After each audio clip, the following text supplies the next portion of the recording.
जो बिहार प्रदेश की घटना है, मुजफ्फरपुर की घटना है, उस मुद्दे को जानने और सुनने और ऐसी घटनाओं दोबारा ना हो उसके लिए आप सुनने आए। आपका धन्यवाद सारे प्रिंट मीडिया और इलेक्ट्रॉनिक मीडिया के साथियों को। ये 26 तारीख की लगभग शाम की घटना है। जब उनके बड़े पापा से बात हुई तो उन्होंने कहा कि 4 बजे शाम की घटना है। किसी ने कहा कि रात की घटना है, लेकिन शाम की घटना है। और ये कुडनी एक पंचायत है मुजफ्फरपुर में, जगन्नाथपुर निवासी पंचायत है और कुडनी प्रखंड है मुजफ्फरपुर में। और एक बच्ची जो दलित पासवान की थी, उसके साथ मात्र 9 साल की थी, उसके साथ रेप ही नहीं हुआ, जघन तरीके से रेप हुआ। उसके गले को रेता गया, उसके छाती में 20 जगह पे वार किए गए। इस तरह से उसकी बॉडी देखी गई है कि मैं उसको अच्छे से एक्सप्लेन नहीं कर पाऊँगी और ना करना चाहूँगी। और जो बलात्कारी था वो 34 साल का व्यक्ति था, जो उसके घर से 3 किलोमीटर दूर का व्यक्ति था।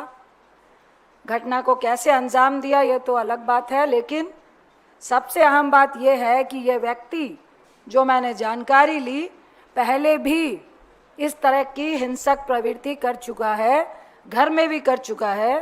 तो सबसे पहला सवाल यह है कि क्या प्रशासन, कानून का कोई माय बाप नहीं है बिहार में? क्या पहले अगर वो इस तरह का हिंसक प्रवृत्ति का व्यक्ति था, वो बाहर कैसे घूम रहा था? कई बार ऐसी घटनाएं, ऐसे रेप होते हैं, तो ऐसे व्यक्ति बार बार, चाहे दामिनी की घटना हो, निर्भया की घटना हो, बार बार ये कहा जाता है कि ऐसे व्यक्ति बाहर कैसे घूम रहे हैं। तो क्या बिहार में ऐसे व्यक्तियों को, ऐसे रेपिस्ट को खुली छूट मिली हुई है घूमने की? पहला सवाल तो ये है।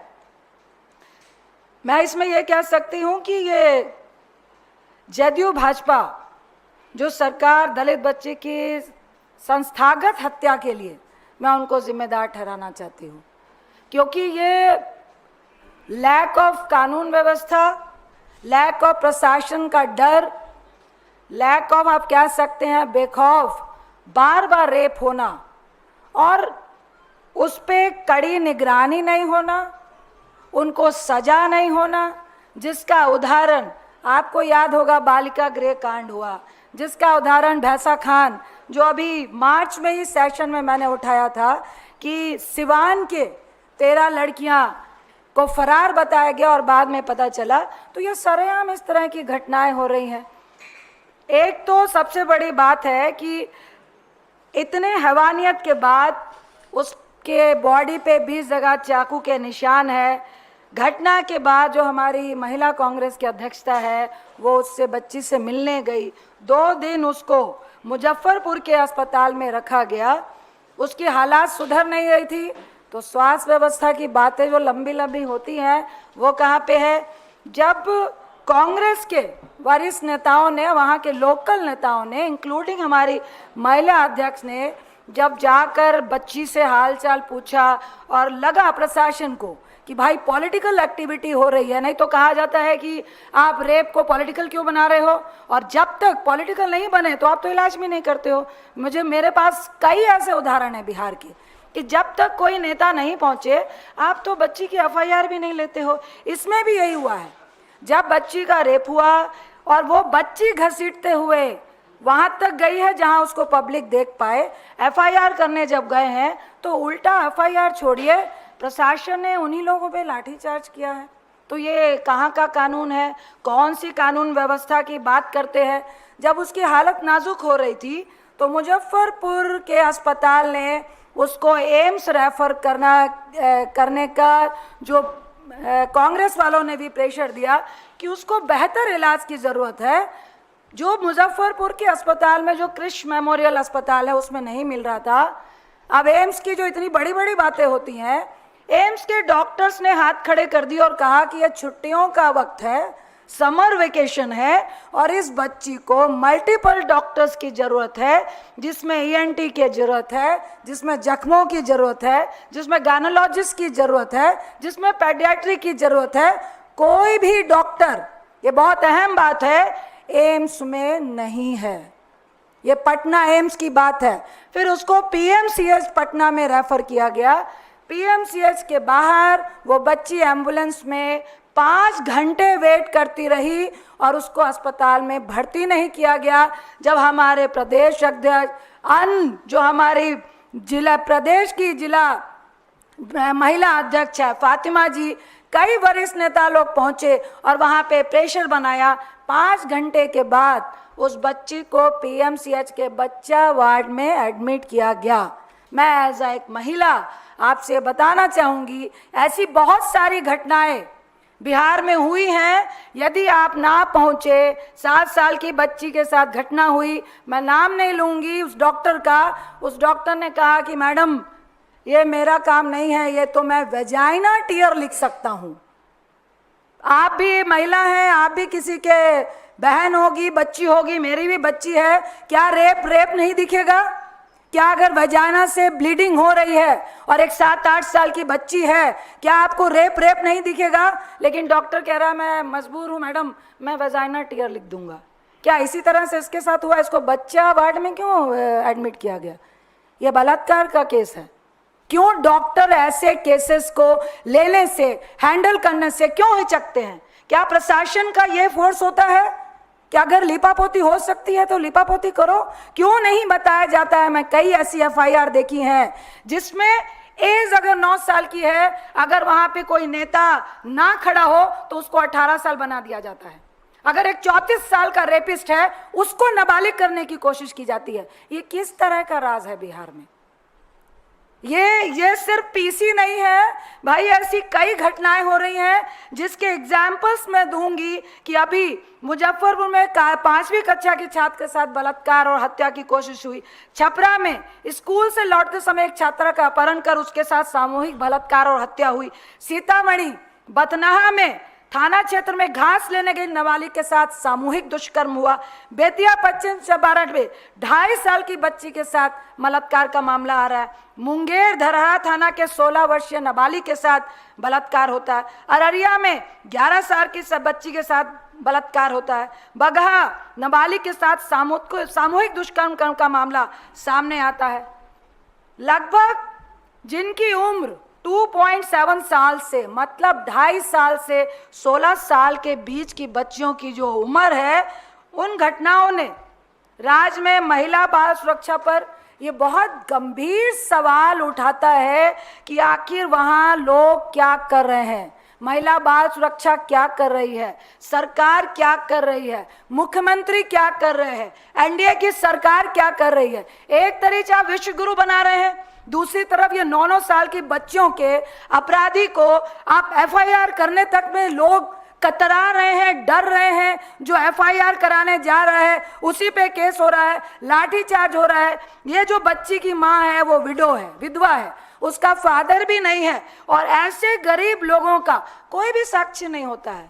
मैं एक कल्चर बताती हूँ बिहार का, जो आसपास के लोग हैं, अगर आप प्रभुत्व वाले हैं, अगर आपका मुखिया उस सरकार का कोई अगल बगल का साथी है तो किसी की भी हिम्मत नहीं है कि वो बलात्कारी का साथ देगा। तो ये क्या कैसी सरकार है ये एनडीए की? एक तरफ बेटी बचाओ बेटी पढ़ाओ के नारे लगाते हैं, विश्व गुरु के नारे लगाते हैं। क्या ऐसे विश्व गुरु, क्या ऐसे इंडिया की हम जरूरत है? क्या हमें ऐसा बिहार चाहिए? मैं आपके माध्यम से ये जो बड़ी बड़ी बातें वहाँ पे कर रहे हैं, मैं आपके माध्यम से नीतीश बाबू को, भाजपा की सरकार को, आपकी डबल इंजन की सरकार है और लगातार वहां पे जघन अपराध हो रहे हैं, जघन रेप हो रहे हैं, जघन बलात्कार हो रहे हैं और आप कान में तेल डाल के सो रहे हो। ना आपका स्वास्थ्य सिस्टम सही है, ना आपका लॉ कानून सही है, ना आपका प्रशासन सही है, ना ही आपके थाना प्रभारी सही है। एक तरफ आप कहते हैं कि रेप होगा, इंस्टेंट उसको, इमीडिएट उसको न्याय मिले, उसके लिए हम स्वाब टेस्टिंग भी थाना में कर रहे हैं और दूसरी तरफ प्रैक्टिकली जो हम लोग बार बार सदन के भीतर बोलते हैं, कौन सा स्वाब टेस्ट हो रहा है? क्यों नहीं बच्ची को तुरंत न्याय मिला? अरे आप एफआईआर छोड़िए, आप तो इसको इलाज भी नहीं दिला पाए हैं। लंबी लंबी बात करते हैं, 22 एम्स की बात करते हैं, अभी एम्स में क्यों नहीं एक्शन ले रहे हैं? क्यों अगर 2 महीने छुट्टी रहेगी तो एम्स जैसे अस्पताल में क्या डॉक्टर नहीं होंगे? क्यों दिल्ली में लोग, जब हम लोग कहते हैं कि 1 लाख लोग में सबसे ज्यादा उत्तर प्रदेश और बिहार के लोग इलाज कराते हैं, यही वजह है मोदी साहब, यही वजह है आपके जो सुशासन बाबू जो कुशासन लेके बिहार में बैठे हुए हैं, उनके कान में अगर यह सुनाई दे रहा है तो वहां पे आप लॉ एंड ऑर्डर का फेलियर है, प्रशासन का फेलियर है, आपका सरकार का फेलियर है। ये किस तरह का कुशासन राज्य आप बिहार को दे रहे हैं जिसमें बच्चों को किसी भी तरह की सुरक्षा नहीं है। मैं फिर बोलूंगी कि ये दुष्कर्म बार बार इसलिए हो रहा है क्योंकि आपकी छत्र छाया ऐसे लोगों को मिली हुई है जो कई सारे वीडियो वायरल होते हैं अन्य प्रदेशों के भी, और सब खीखी करके हंस रहे होते हैं और महिलाओं और बच्चों की इंसल्ट की जाती है, उनके साथ सड़कों में उनकी बेइज्जती की जाती है। आज ये उसका परिणाम है कि जब बालिका गृह कांड हुआ हम लोग सदन में चीखते रहे और जो सबूत थे उनको भगा दिया गया, कितनी बच्चियों को वहीं पे गाड़ दिया गया, किसी की हिम्मत नहीं थी बोलने की। भैंसा खान में 13 बच्चियों को फरार घोषित किया गया, उनको कहां ले जाया गया किसी को मालूम नहीं है। आज ये दुष्कर्म का दोषी अपने घर में भी इस तरह की हिंसक घटनाएं कर चुका है और आज एक 9 साल बच्ची का सीना फाड़ देता है, चाकू से गोदता है, गले में गला रेत देता है और उसको ईंट भट्टा में फेंक देता है। और वो बच्ची को मैं सैल्यूट करती हूँ कि वो वहां से घिसक घिसक के आई है जहां से पब्लिक ने उसको देखा है। तो मुझे आज बिहार सरकार पे शर्म आ रही है और मैं ऐसी निर्लज सरकार से निश्चित तौर से कोई भी उम्मीद नहीं रखना चाहती हूं। मैं बिहार वासियों को कहना चाहती हूं इस पीसी के माध्यम से कि अभी भी वक्त है, ऐसी सरकार, ऐसी सोच और ऐसी निर्लजता वाले लोगों को जो कानून व्यवस्था देश अपने प्रदेश में ना दे पाए, स्वास्थ्य व्यवस्था अपने प्रदेश में ना दे पाए, धिक्कार है ऐसी सरकार को और ऐसी सरकार को जड़ से उखाड़ फेंक देने का काम चाहिए। बहुत बहुत धन्यवाद।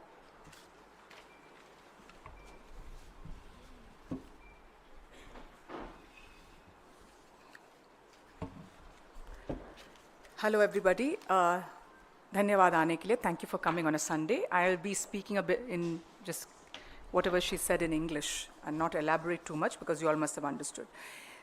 We have to understand a very important thing today. On the 26th of May, an 8-year-old Dalit child was raped. Her body had 20 knife marks. Her neck was cut. She was mutilated and left in the brick factory to die. Her family found her. They took her to a hospital there in Muzaffarpur. Yesterday, when her condition deteriorated, they got her to Patna. They wanted her to be admitted to AIIMS. Now, I'm a doctor myself. When a case like this comes to AIIMS, they immediately take the case. You will not say that I need this specialist. We don't have the chest specialist. We don't have the heart specialist. Never. Just because she's a Dalit child. If she was a VIP's daughter, if she was a high caste child, she would have been admitted. Shame on the doctors in the AIIMS in Patna. After that, they took her to the Patna Medical College. There, they were not admitting her. Just imagine a child who is bleeding, who is hurt, whose condition has deteriorated. In 2025, we are not in the 1980s. She was not admitted. Our PCC president of Bihar, Adhyaksh, was called, Mr. Rajesh Raj. He came in. He fought with them. Still, they were not admitting the child. Can you imagine? If a PCC president of a state cannot get a child admitted, what is an Aam Aadmi going to do there? If it's not always a PCC president gets involved, what will the Aam Aadmi do there? For 5 hours, behas ho raha tha. They were talking. For 5 hours, this little child was in the ambulance. What does it say of the governance of Bihar? Of the BJP JDU governance in Bihar? Finally, she was admitted. And we would want her to be flown to Delhi AIIMS immediately to save this child.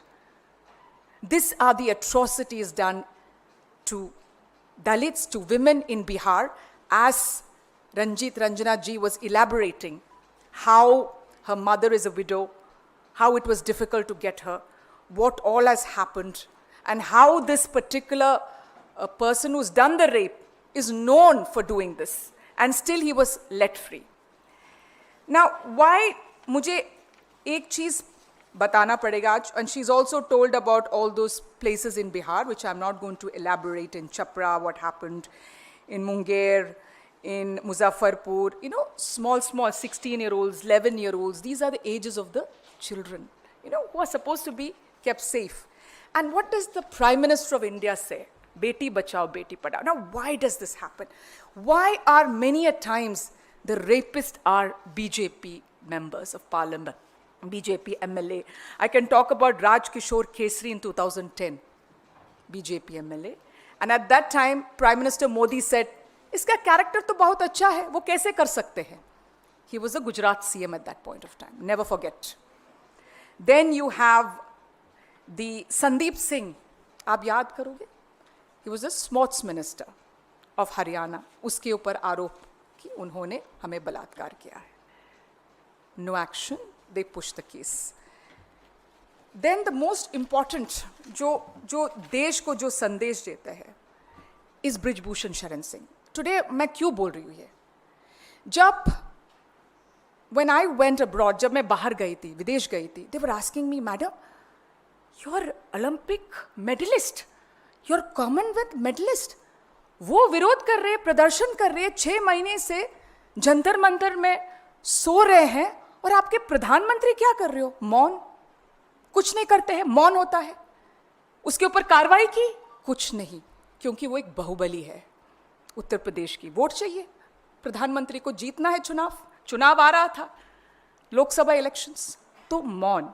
उसके ऊपर कुछ कार्रवाई नहीं की. कोई भी पत्रकार हो या देशवासी हो, कभी नहीं भूलना एक पिक्चर में जो बोल रही हो. जब हमारे नया संसद का उद्घाटन हो रहा था, ब्रिजभूषण शरण सिंह अंदर, ये जो पहलवान, जो मशहूर पहलवान, जो देश के लिए गोल्ड मेडल, ब्रॉन्ज मेडल लेके आए, वो विरोध कर रहे थे बाहर, और अमित शाह के पुलिस उसको पीटा, मारा और गिरफ्तार किया. क्या संदेश दे रहे हो?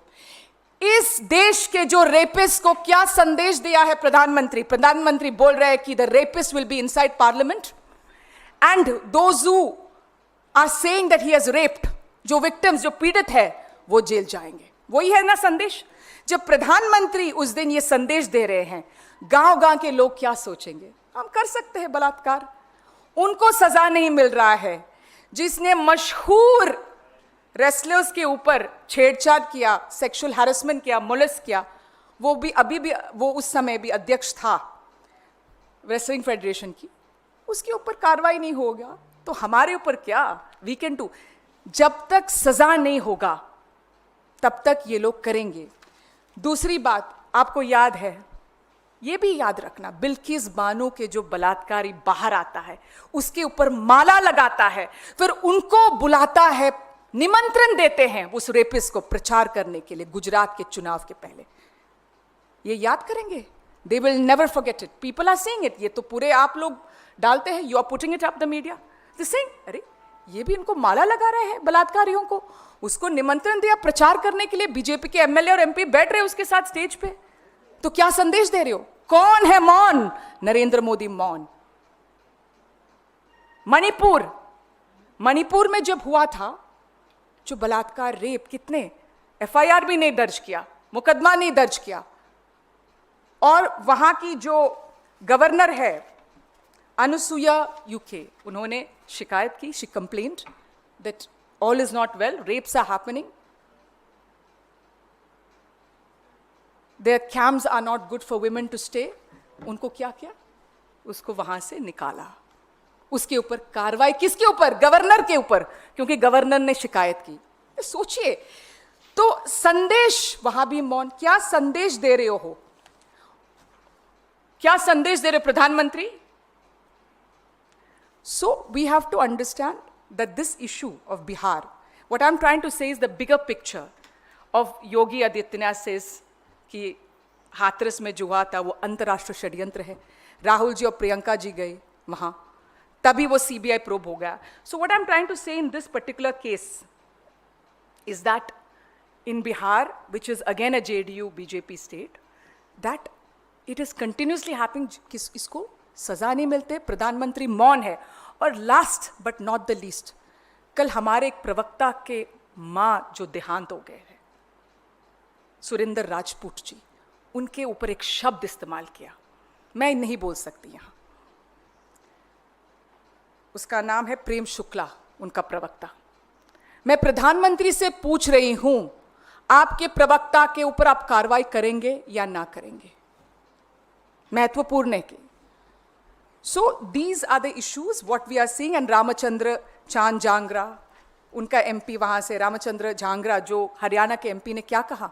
He said that the women in Pahalgam when the husbands were being killed did not do anything, they were just sitting. So सब जो महिलाओं के खिलाफ है, दलितों के खिलाफ है बीजेपी, and इसी वजह से बिहार में हो रहा है ये, जब तक आप सजा नहीं दे देंगे. Thank you very much. Any questions you have? Please ask.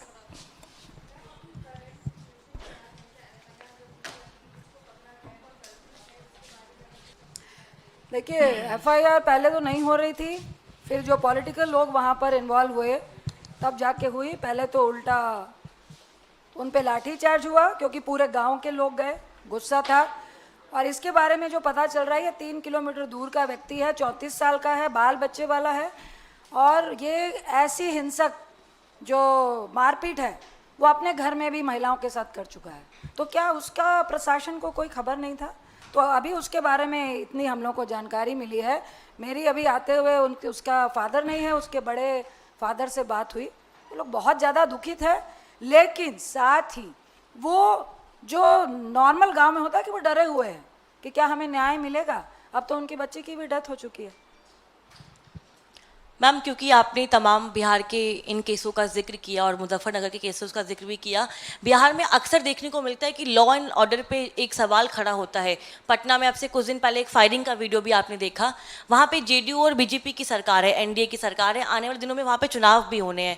क्या कांग्रेस पार्टी इन तमाम मुद्दों को अपने मैनिफेस्टो में या अपने कैंपेन में शामिल करेगी? क्योंकि बात कैंपेन की नहीं है, बात समस्या का समाधान की है. आप लोग क्या मांग करते हैं खासतौर पर सरकार से?